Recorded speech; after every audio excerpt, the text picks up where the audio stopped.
तो एक बार फिर आप सभी का आपके अपने यूट्यूब चैनल पीएस क्लासेस पर। तो दोस्तों आज के इस वीडियो लेक्चर में हम लोग 12th क्लास फिजिक्स के लेसन नंबर 9 से कुछ इंपॉर्टेंट न्यूमेरिकल्स को सॉल्व करेंगे जो आपके बोर्ड एग्जाम के लिए बहुत ही इंपॉर्टेंट है। दिस टाइम जैसे कि आप लोग की हमें बहुत ज़्यादा कमेंट प्राप्त आ रही थी कि सर 12th क्लास फिजिक्स के उन न्यूमेरिकल्स का वीडियो बनाइए जो बोर्ड एग्जाम के लिए बहुत ज़्यादा महत्वपूर्ण है। तो आज के इस वीडियो लेक्चर बच्चों में 12th क्लास फिजिक्स के लेसन नंबर 9 जिसका नाम है बच्चों किरण प्रकाशिकी से दो इंपॉर्टेंट न्यूमेरिकल को सॉल्व करा रहा हूँ। स्टूडेंट आप लोगों को बताता चलूँ कि इस टाइप का जो न्यूमेरिकल है बच्चों हर बार बोर्ड एग्जाम में पूछा जा रहा है। ठीक है, तो बच्चों इसलिए वीडियो लेक्चर को पूरा देखें, ध्यान से देखें, 100% पूरा कॉन्सेप्ट आपको बच्चों समझ में आएगा कि इस टाइप के न्यूमेरिकल को हम किस प्रकार सॉल्व करते हैं। ठीक है, बहुत ही आसान सवाल है बच्चों, एक बार वीडियो लेक्चर को देखेंगे पूरा कॉन्सेप्ट समझ में आ जाएगा। ठीक है, इसलिए वीडियो लेक्चर को पूरा जरूर देखें।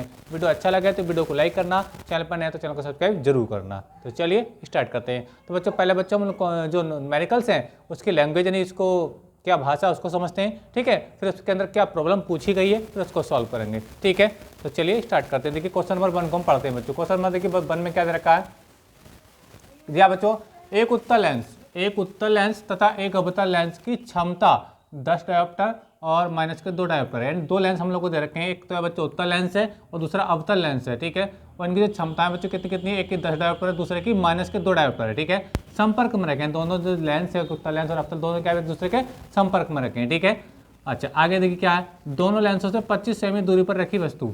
ठीक है, जब दोनों लेंस जब संपर्क में रखे गए हैं तो उन लेंसों से 25 सेमी दूरी पर रखी गई वस्तु के प्रतिबिंब की स्थिति बतानी है।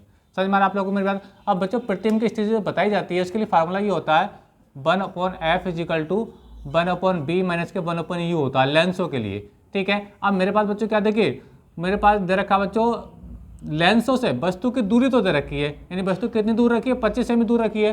ठीक है, अब देखिए मेरे पास u का मान तो हैगा, ये जो 25 है u का मान रखा है। अब b का मान पूछा बच्चों, क्या मान पूछा है, b का प्रतिबिंब की स्थिति पूछी है, नहीं b का मान पूछा है। लेकिन b का मान बच्चों तब निकलेगा जब हमें क्या मान पता हो, हमें f का मान पता हो। क्या मान पता हो बच्चों, f का मान पता हो। ठीक है, क्योंकि अगर किसी फार्मूले में बच्चों अगर 3 टर्म्स हैं और एक टर्म से अगर पूछा जाए तो 2 टर्म्स तो पता होना चाहिए, और हमें तो केवल u का ही मान पता है 25। समझ में आ रहा आप लोग को मेरी बात। तो हमें v का मान निकालना है, चलो निकाल लेंगे, लेकिन उसके लिए हमें क्या चाहिए, पहले f चाहिए। समझ में आ रहा है आप लोग को मेरी बात। तो बच्चों हम पहले क्या करेंगे, इन क्षमताओं की हेल्प से पहले हम f का मान निकालेंगे। जब f का मान हमें पता चल जाएगा तो इस फार्मूले में उस वैल्यू को फिट कर देंगे तो इजीली आपका बच्चों b का मान सॉल्व निकल आएगा। ठीक है, तो चलिए देखिए हम कैसे करेंगे, देखिए f का मान कैसे निकालेंगे।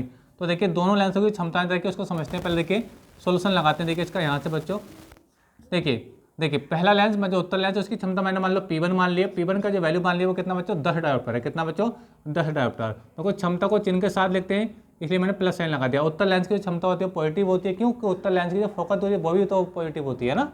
इस प्रकार बच्चों आपका जो P2 का मान दे रखा है, यानी जो अवतल लेंस की क्षमता दे रखी है बच्चों माइनस के 2 डायोप्टर दे रखी है, माइनस के 2 डायोप्टर दे रखी है। ठीक है, अच्छा पहले बच्चों देखिए, पहले मैं आपको एक डायग्राम के माध्यम से समझा रहा हूँ कि कंडीशन है क्या। देखिए एक उत्तल लेंस है बच्चों, ठीक है, मान लीजिए उत्तल लेंस हो गया और इसी के बराबर क्या रखा बच्चों, एक ये अवतल लेंस रखा है। समझ में आ रहा है आप लोगों को मेरी बात। ये उत्तल लेंस है, ये अवतल लेंस है। समझ में आ रहा है, दोनों की क्षमताएं हम लोग को दे रखी हैं। ठीक है, अच्छा पहले बच्चों हम क्या करेंगे, इस पूरे लेंस की हम संयुक्त क्षमता निकालेंगे, इसकी टोटल क्षमता कितनी आएगी। ठीक है, तो देखिए फार्मूला क्या होता है, देखिए संयुक्त क्षमता का जो फार्मूला होता है बच्चों वो ये होता है संयुक्त क्षमता, यानी P बड़ा होता है बच्चों आपका P1 प्लस P2 होता है। वैल्यू पुट कर लीजिए आगे, तो P1 का वैल्यू कितना बच्चों 10 है। ठीक है, और P2 का वैल्यू क्या बच्चों, P2 का माइनस के 2, तो देखो प्लस माइनस माइनस ही हो जाएगा। समझ में आ रहा आप लोगों को, ये क्योंकि ये प्लस है और ये माइनस का वैल्यू तो प्लस माइनस माइनस हो जाएगा और ये 2 आ जाएगा। तो बच्चों आप देख पा रहे होंगे ये जो आपका P का जो वैल्यू आ रहा है बच्चों कितना आ रहा है, ये आपका प्लस का 8 डायोप्टर आ रहा है बच्चों। कितना आ रहा है, प्लस का 8 डायोप्टर आ रहा है। यानी इस लेंस की जो संयुक्त क्षमता आ रही है वो कितनी आ रही है बच्चों, प्लस का 8 डायोप्टर आ रही है। ठीक है, अब मुझे इस लेंस की क्या चाहिए, फोकस दूरी चाहिए। तो देखो संयुक्त फोकस दूरी कैसे निकालते हैं, संयुक्त फोकस दूरी कैसे निकालेंगे, देखिए फोकस दूरी। ठीक है, आपने फार्मूला पढ़ा होगा लेंस की क्षमता का। ठीक है, क्या फार्मूला होता है, देखिए सूत्र होता है बच्चों, ये होता है देखिए F इजिकल टू 100/P। समझ में आ रहा है आप लोगों को मेरी बात, ये बात समझ आ रही है। अब इस फार्मूले में P का वैल्यू लगा दीजिए। P का वैल्यू कितना बच्चों 8 है, तो P का वैल्यू लगाएंगे तो बच्चों 100 कितना हो जाएगा, ये 8 हो जाएगा। ठीक है, 4 से तो काट लीजिए, 4 से जब काटेंगे बच्चों तो ये 25 टाइम कट जाएगा, यानी 4 से काटोगे इसको काटोगे तो बच्चों 2 बार कट जाएगा। तो आप इस टाइम आप देख पा रहे होंगे जो आपका F का जो मान आ रहा है बच्चों कितना आ रहा है, 25/2 आ रहा है। कितना बच्चों 25/2 आ रहा है। ठीक है, ये F का वैल्यू आ गया।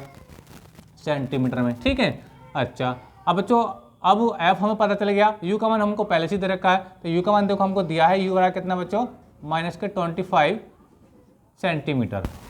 ठीक है, पास में आप लोग को लेंस कोई सा भी हो बच्चों, यू का मान क्या हमेशा रहता है, हमेशा नेगेटिव ही रहता है। तो ये हमको बच्चों क्या है, ये दिया है, क्या है बच्चों, ये हम लोगों को ये दिया रखा है। ठीक है, अब देखो मुझे यू का मान पता, एफ का मान पता चल गया। ठीक है, और यू का मान तो पहले से दे रखा है सवाल के अंदर। अब देखो दोनों हमें एफ भी पता चल गया, यू भी पता चल गया। अब हम वी का मान निकालना, तो बी का आराम से निकल जाएगा। तो लगाइए, देखिए लेंस के लिए फार्मूला क्या होता है, देखिए इसको मैं यहाँ से हटा देता हूँ।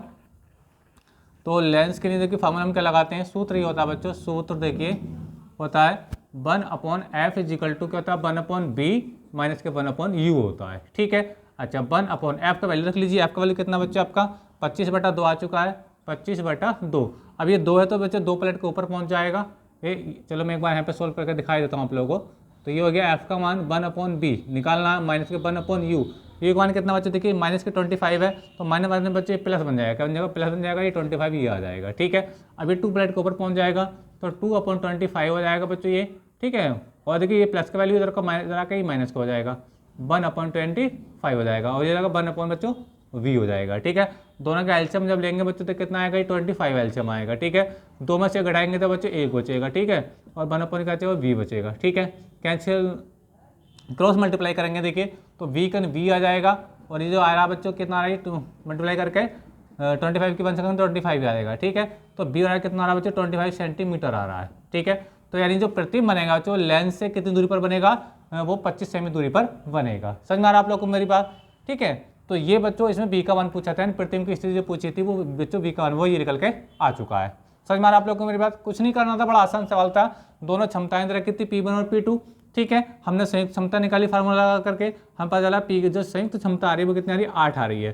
फिर हमने फोकस दूरी के लिए सूत्र लगा F = 100/P, फार्मूला होता है लेंस की क्षमता का। ठीक है, वैल्यू को फिट करा P की, तो कितना आया बच्चों 25/2 आया। यू का मान हम लोग को दे रखा था, बस फार्मूला अप्लाई किया, फार्मूला वैल्यू को जब फिट करा तो इजीली सोल्व होकर अपने सामने कितना आएगा बच्चों 25 सेंटीमीटर आ गया। यानी प्रतिबिंब जो बनेगा बच्चों लेंस से कितनी दूरी पर बनेगा, वो 25 सेंटीमीटर दूरी पर बनेगा। तो आई होप कि आपको अच्छे समझ में आएगा, बहुत अच्छा सवाल था बच्चों, काफ़ी बारी एग्जाम में बच्चों ये पूछा गया है। ठीक है, तो चलिए देखिए अब आप इसकी इस न्यूमेरिकल का स्क्रीनशॉट ले लीजिए, हम इसका जो क्वेश्चन नंबर 2 है इसको सॉल्व करेंगे। तो चलिए देखिए मैं इसके यहाँ से इसको रब किए देता हूँ। तो देखिए हटा देता हूँ, देखिए इसका स्क्रीनशॉट ले लीजिए और इसको नोट्स में कॉपी कर लीजिए। देखिए अब देखिए क्वेश्चन नंबर 2 को पढ़ दीजिए। क्वेश्चन नंबर 2 क्या देखिए, क्वेश्चन नंबर 2 बच्चों बहुत अच्छा सवाल है और ये लास्ट टाइम 2022 में पूछा भी गया था। ठीक है, तो देखिए क्वेश्चन के लैंग्वेज को समझते हैं, फिर इसके सॉल्यूशन को समझेंगे। क्या दे रखा है देखिए अपवर्तनांक 1.5 वाले अपवर्तन लेंस, एक अवतल लेंस है, उसका अपवर्तनांक दे रखा है कितना बच्चों 1.5 की वायु में फोकस दूरी यानी एयर में फोकस दूरी कितनी बच्चों 20 सेमी है। चलिए हम क्वेश्चन को लगाते हुए चलते हैं हाथों हाथ।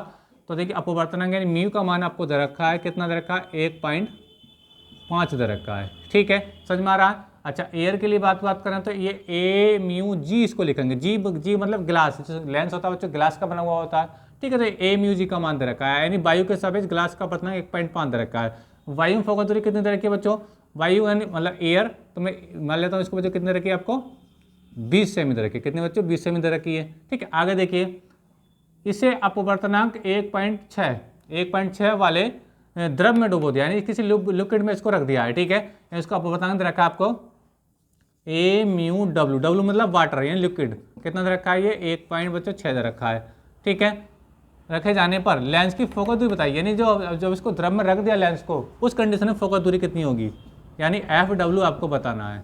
सवाल समझ में आया, एक बार फिर से रिपीट कर रहा हूँ। देखिए वायु में फोकस दूरी कितनी है बच्चों 20 सेमी है लेंस की, वायु का जो अपवर्तनांक रखा है ग्लास के सापेक्ष वो कितना 1.5 दे रखा है। फिर किसी लेंस को उन्होंने क्या किया, किसी लिक्विड के अंदर डुबोया जिसका अपवर्तनांक कितना बच्चों 1.6 है।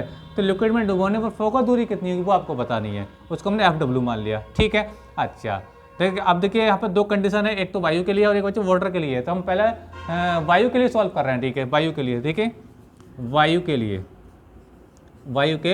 लिए ठीक है, तो पतले लेंस की फोकस दूरी का सूत्र जो होता है बच्चों, सूत्र ये होता है 1/f = होता है म्यू माइनस के 1। ठीक है, और होता है 1/r1 माइनस के 1/r2। ये फार्मूला है बच्चों, इसी फार्मूले पे न्यूमेरिकल सॉल्व होगा। ठीक है, अच्छा अब वैल्यू रख लेते हैं। यहाँ मान लेते हैं बच्चों हम वायु के लिए सॉल्व करते हैं, एफ मान लेते हैं ठीक है, और यहाँ बन लेंगे बच्चों आपका ए म्यू जी, ये जो पहला वाला पूर्णांक दे रखा था।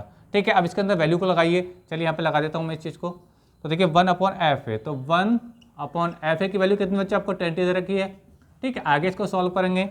ए म्यू जी ये मान कितना बच्चों 1.5 दे रखा हम लोग को, 1.5 दे रखा है, माइनस के 1 पहले से ही था ये वाला। ठीक है, जो फार्मूले में है ये आ गया।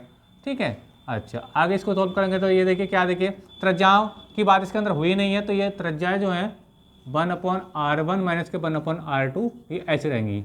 ठीक है, यानी लेंस के दोनों गोलीय पृष्ठों की त्रिज्या है r1 और r2। ठीक है, आगे सोल्व कर लेते हैं। तो 1/20 हो जाएगा बच्चों ये, और हो जाएगा इसको घटाएंगे तो 1.5 से घटाएंगे तो बच्चों 0.5 बचेगा, कितना 0.5 बचेगा। ठीक है, और ये बचेगा बच्चों 1/r1 माइनस के 1/r2 बचेगा। ठीक है, इसकी तरह मल्टीप्लाई करा दिया अपन ने 1 मान के इस टाइप से, समझ में आ रहा है। तो ये 20 पंजे 100 हो जाएगा, कितना हो जाएगा बच्चों 20 पंजे 100 हो जाएगा। ठीक है, समझ में आ रहा होगा आप लोगों को, सिंपल कैलकुलेशन है। और ये इधर आ जाएगा बच्चों 1/r1 माइनस के 1/r2 यहाँ पर आ गया।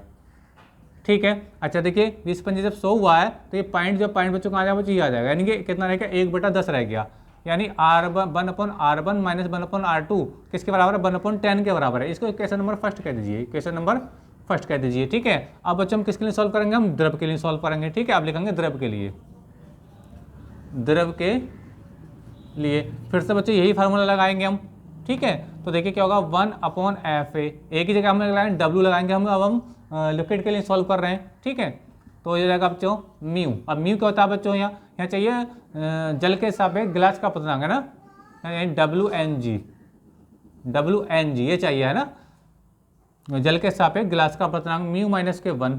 ठीक है, और ये हो जाएगा 1/r1 माइनस के 1/r2 हो जाएगा। ठीक है, अच्छा अब देखो WNG तो मेरे पास है नहीं, WNG तो है नहीं, देखो यहाँ पे ANG और यहाँ पे ANW है, तो मुझे चाहिए WNG। तो WNG क्या होता है देखिए मैं इधर बता देता हूँ, चलिए मैं यहाँ पे इसी को सॉल्व कर ही देता हूँ हाथ तो हाथ। तो देखिए 1/FW इज इक्वल टू, देखिए ये जो आपका बच्चों WNG होता है ये किस होता है, ये होता है बच्चों ANG/ANW के बराबर, यानी इस वाली W म्यू जी की जगह N जो अपवर्तनांक है उसको म्यू से लिखा गया है, तो W म्यू जी है ना, इसका जो मान होता है बच्चों का था A mu G upon A mu W के बराबर होता है, ये दोनों रेशियो के बराबर होता है। तो लगाते हैं, देखिए इसकी जगह हम वैल्यू लिखेंगे बच्चों A म्यू जी, क्या हो जाएगा देखिए A म्यू जी, इसका मतलब हुआ वायु के सापेक्ष ग्लास का अपवर्तनांक, और हो जाएगा A म्यू W, यानी वायु के सापेक्ष द्रव का अपवर्तनांक। ठीक है, और ये -1 बच्चों आपका ये रहा। ठीक है, 1/r1 माइनस के 1/r2। ठीक है, अच्छा लगाइए वैल्यू, तो 1/FW। ठीक है, याद रखना इस चीज़ को, देखो W म्यू जी का कौन सी वैल्यू आई है, इन दोनों का रेशियो, यानी ये वाली दोनों वैल्यू है ना, क्योंकि ये दोनों वैल्यू तो मुझे पता है सॉल्व हो जाएगा। तो ये वैल्यू कितनी बच्चों 1.5 दे रखी है, 1.5, और ये कितनी वैल्यू बच्चों 1 हम लोग को 6 दे रखी है। ठीक है, और माइनस के 1 बच्चों ये आ गया।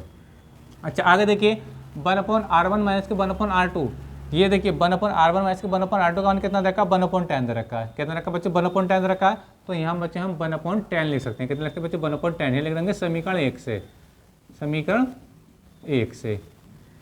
ठीक है, आगे सोल्व कर लीजिए। तो देखिए पॉइंट से पॉइंट बच्चों कट हो जाएगा, और इसके अपन हम एलसीएम ले लेंगे। ठीक है, तो ये 1/FW बराबर हो जाएगा, देखिए एलसीएम लगेंगे तो ये कितना हो जाएगा 16 एलसीएम हो जाएगा, कैच गुणा करेंगे तो 15 बच्चे ये 15 हो जाएगा, माइनस 16 ये 16 हो जाएगा। ठीक है, और ये 1/10 बच्चा आपका सेम है चल रहा है। ठीक है, तो 1/FW बराबर हो जाएगा, देखिए एलसीएम का जो 16 है ऐसे रह जाएगा, तो 15 में 16 घटाएंगे तो माइनस के 1 बचेगा। ठीक है, और ये 1/10 ऐसे रह जाएगा। ठीक है, आगे आप सोल्व करेंगे तो 1/FW बराबर आ जाएगा बच्चों, माइनस ये रहेगा और एक ही का 1 हो जाएगा, और 16 160 हो जाएगा बच्चों, 16 160 क्रॉस मल्टीप्लाई जब करेंगे बच्चों तो कितना आएगा FW बराबर जो आएगा बच्चों कितना आएगा वो माइनस के 160 आएगा, कितना आएगा माइनस का 160 आएगा। समझ मारा आप लोगों को मेरी बात। तो जल में जो फोकस दूरी होगी बच्चों वो कितनी होगी 160 सेंटीमीटर दूरी फोकस दूरी होगी। ठीक है, तो देखिए इस प्रकार से बच्चे हम इस न्यूमेरिकल को सॉल्व करते हैं। देखिए 2 कंडीशन थी, थोड़ा सा बड़ा सवाल था लेकिन आसान सवाल था, बहुत अच्छा सवाल, बहुत ज़्यादा एग्जाम में पूछा गया है, और लास्ट ईयर ये एग्जाम में पूछा भी गया था सवाल 3 नंबर में। ठीक है, तो बस कंडीशन क्या होती है बच्चों, अपवर्तनांक आपको दे रखा था, एक बार हमने वायु के लिए सॉल्व किया, एक बार हमने किसके लिए सॉल्व किया बच्चों, हमें द्रव के लिए लिक्विड के लिए सॉल्व किया। ठीक है, समझ में आ रहा आप लोग को मेरा। तो दोनों फार्मूले को लगाने के बाद जो हमें कंडीशन देखी फाइनली हमें कितना मान रहा है FW का कितना आ रहा है बच्चों माइनस के 160 आ रहा है, ठीक है। द्रव में जो फोकस दूरी होगी लेंस की वो कितनी बच्चों 160 सेंटीमीटर होगी, ठीक है। तो आई होप कि आपको समझ में आया होगा स्टैंड। तो आप इसका स्क्रीनशॉट ले लीजिए बच्चों। और मैं फिर से बता रहा हूँ बच्चों, बोर्ड एग्जाम के लिए बहुत ही मोस्ट इंपोर्टेंट सवाल है ये भी, ठीक है। दोनों ही सवाल मैंने अच्छे कराए हैं। तो उम्मीद करता हूँ आपको समझ में आए होंगे। तो वीडियो लेक्चर कैसा लगा कमेंट करके जरूर बताइए। चैनल पर नए तो चैनल को सब्सक्राइब कर लीजिए। मिलेंगे नेक्स्ट वीडियो में किसी नेक्स्ट टॉपिक के साथ, तब तक के लिए धन्यवाद, बेस्ट ऑफ लक।